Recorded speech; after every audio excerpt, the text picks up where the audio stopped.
Hey guys, welcome back to the channel today. Once again, guess what I'm doing? Something on a car. I knew you didn't know that. Is it too early to get a beer, Lolly? No. Anyway, back to the... Your mom's not around. We could do the... we'll get with that later. Back to the video. Alright guys, so if you have a vehicle, not a vehicle, if you have a Cavalier or a Sunfire, let's call it what it is. It's pretty much the same fan motor for all 95 to 2005s, but the little setup gets a little different when they switch the engines because of the 2.2 Ecotechs have the intakes in the front and the other ones don't, so it kind of makes positioning a little different. This particular car is an 02 with a 2.2 Ecotech. So I'm going to tell you how to diagnose a cooling fan, number one, if it's bad. Number two, I'm going to give you a couple different options on how to take it out. And three, I'm going to tell you the cheapest way to do it. Is that win, win, win? Everybody wins. Except for me, because I'm still doing this job, which I don't like to do. But that's okay. We'll get back into that in a minute. All right, Lolly, put me on pause. I'm going to set them up over here. Okay, well, Biddy, we have to be... You know what, guys? We're just going to work around Biddy. She does not feel like moving right now. Biddy boo-boo. Can we move over there? Alright, fans out there. Sorry, we're going to have to work around it. Okay.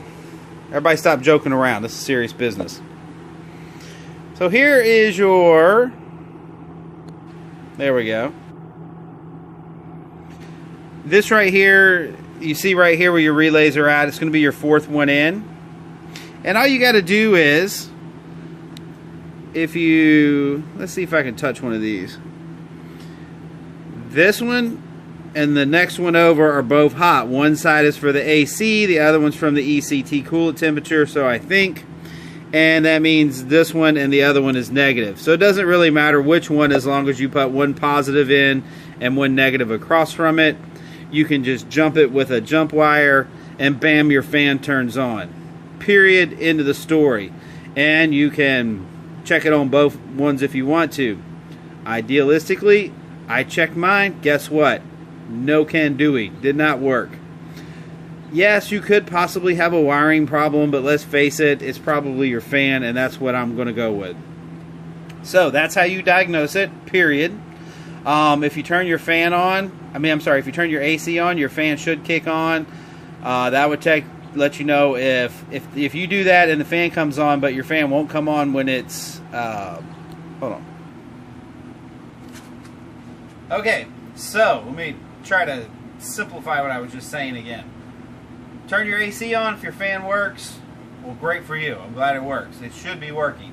Secondly, if you let your car run without the fan, without turning the AC on, but it just gets hotter and hotter and hotter, it's over the 3/4 point and your fan still's not working, you probably have a bad relay rather than a bad fan. If your AC fan's not working when you turn the AC on and it's not working when it's getting hot, it's probably not your relay. It's a possibility, but it's probably not. It probably is your cooling fan. Either way, if it's the relay, you should be able to jump it, make both sides work, and then just go get you a relay, which you can also switch out for the next one over. I think the blower motor for your fan is actually, for the interior fan is like right next to that or something. You can switch them out. Alright guys, so that's enough about diagnosing. So what does it take to get this thing out? Alright, got it.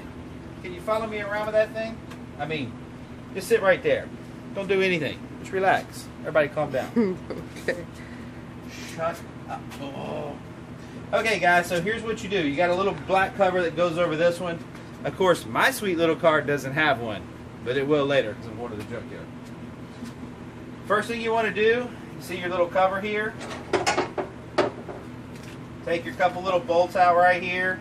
Then you want to take your magic marker, go around the edges so you can position this back in the right place. Take your hood release off. Then you're going to have a little plastic shroud that looks something like this. And it's going to be covering your airbag sensor, which is down here. Just pop that off. You see I left them in there. I'm going to pop them back in. remove your airbag sensor. Then on the other end, you see the post right here going down. You see these are welded. This is really a pain in the butt to take out, but as long as you release it, you got two 13mm fasteners on either end of that, and bam, you just want this right here where it comes out nice and easy. All right, I will explain in a moment.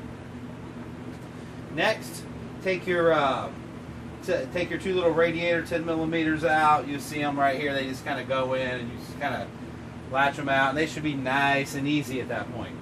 Everybody should be happy. There's also a little sensor right here. Probably can't see it. Kind of pick it up. See that relay? Can you see it? Can you see it? Yeah. All right. Well, that's actually on the bumper. If you just pop that out, you don't have to unplug it. Just pop it from where it's at, and give you just a hair bit more room. Take your two screws out right here. Give you some room on that light. Just to give you a little bit. You don't need a lot. And here's basically what you're going to do. You have a plug. Let me get over here where you can see. This is actually upside down. Hold on. Let's see. Let me get this correct the first time. This is how it sits in the car. What's important about this is this right here sits in the lip. So this is why you want to bring back the radiator. This right here is in the lip. This right here sits in a wedge, so it's got like a tension holding it in. And that right there just slides over its piece. You have a 10mm on the bottom. So take your 10mm off and unplug this, and then you'll start giving you some options. The first thing you want to do is you make sure wiggle it, make sure it's loose, but this compression right here is going to make it hard to come out. So how you get over top of that is, see what happened is stuff. Come right here, child. It don't matter. Look, guys, there's a little U-shaped pincher right there. Just take your screwdriver, don't break it, just push it back and she'll lift up. That's it. Now we got it free. This is loose. So comes down to what do you want to do, how do you want to get it out, because it is a tight fit. Well, on the bottom there's a heater hose, which I can show you in just a second. You can remove that. It's got a little clamp on it. You can just slide it out of the way, and as this is going down, the motor won't catch it. If you remove it, you can kind of wiggle and jiggle and get it over and get it down.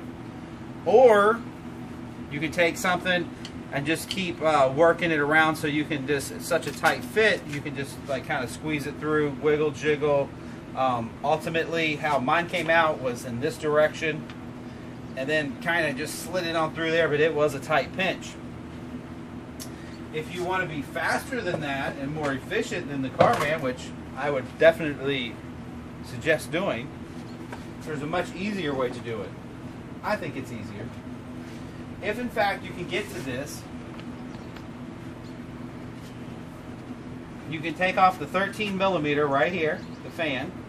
Now remember, it's opposite. So instead of righty-tighty, it's righty-loosey. So we're going to take this off. So righty-loosey. And I'm just saying, if you've got this out where you can kind of get your hand in there and you've got this back just a little bit, you got to have small hands, which is why I didn't do it. I'm just giving you an option. You can take the fan off.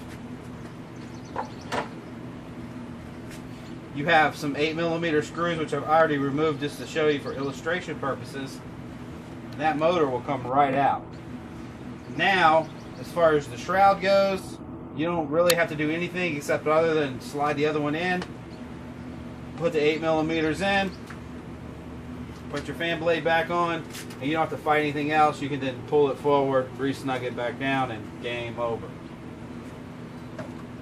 Alright kids, I hope you enjoyed your lesson today on how to diagnose and change out a cooling fan on a Chevy Cavalier. This also works on the Pontiac Sunfire, although it's not quite exactly the same steps, which you will quickly find out if you have one. But they all use the same fan, so the same trick about pulling the fan motor out will definitely work. You know, sometimes it's easier just to remove and you'll see it when you're down there, the water line, the coolant line that's coming up. Just go ahead and remove it. And that makes things really, really easy for the novice, such as yourself, I assume. Meanwhile, subscribe. We support Homefront Hugs. We have a lot of stuff fun and exciting coming your way. Most importantly, what's most importantly that's coming their way? Oh, the car we're working on. You're getting ready to take a look at its final walk around. I got to fix the mechanicals today, guys, and hopefully by the end of the day, you can tell me what this beautiful work of art is worth. Did I call this beautiful? Yeah. This is a beautiful... What do you think, Lolly? How's it looking? Just give them a taste. I think it looks good. I like it. You're feeling it? Yeah. He's feeling it. I'm feeling it. Cut, man. We're out of here. Peace.